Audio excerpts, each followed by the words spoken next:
Hello everyone, in this video I will show you how to make a diagonal line in a cell in Word. So let's begin.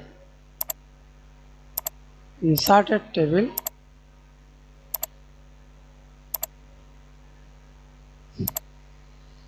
select multiple cells or single cells. Example, select single cells, table design, and now borders drop down menu, diagonal down border, diagonal up border, border and set shading. Select up and down diagonal line. Example, select first on style single line, double line or multiple line. Example, use single line. Color, choose color. Example, use red color.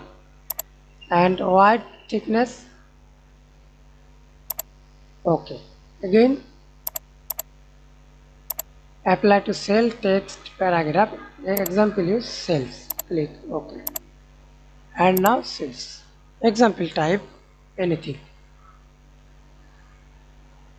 Thanks for watching. Please like, comment, share and subscribe to my channel.